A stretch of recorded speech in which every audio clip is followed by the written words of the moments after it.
At noon, we got UCF, who's 3-0, traveling to Kansas State, who's 1-3. Kansas State favored by 5.5 points on FS1. Taven Jackson's gone 54 of 77 for 694 yards, 3 touchdowns, 0 interceptions.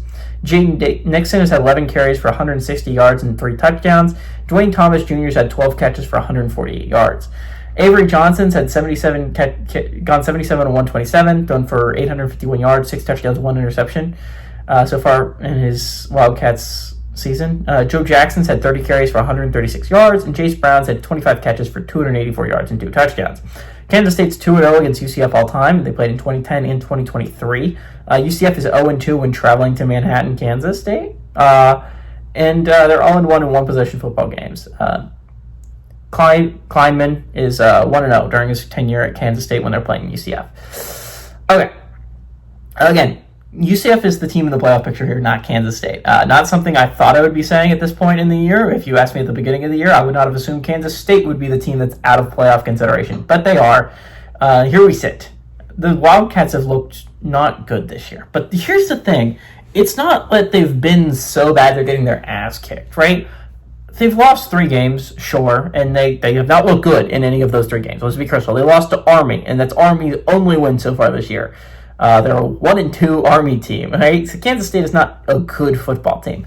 But let's not get it twisted like they haven't been competing. They took Iowa State down to the wire, right? They took Arizona down to the wire last week. Avery Johnson has to stop being bad at the game of football. If he could do that, they're not a bad football team, and they still have a shot at going bowling this year.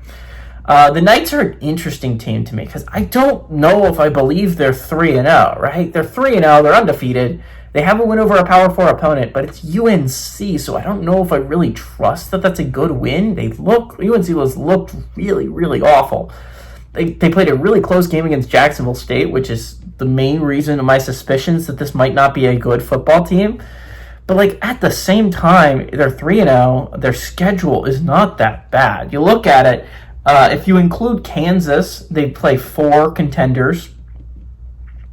That's Kansas, Baylor, Texas Tech, which, again, I get it, and BYU.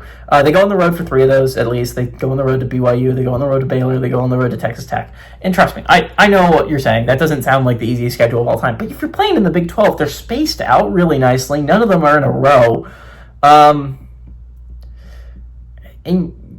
your UCF, you could draw a lot harder of a schedule than playing 3, maybe 4 contenders your entire Big 12 season. Keep in mind, the Big 12 plays 9 conference games, and about half the conference is legitimate contenders. So if you're talking about that, you get a really nice draw if you're the Knights. It cannot get a lot nicer than what the Knights have drawn when you're talking about for a college football schedule. All that being said, I still don't believe in the Knights. I don't believe this is a real 3-0 football team. I think this is an illusion. I think we get teams like this every year where they're 3-0, but it's an illusion. It's an optical illusion. This is probably what Maryland is in the Big Ten. They're undefeated, but they haven't played anyone, right? And so the teams that have a loss but have played someone is probably a better football team than a 3-0 football team that hasn't really played anyone that's any good.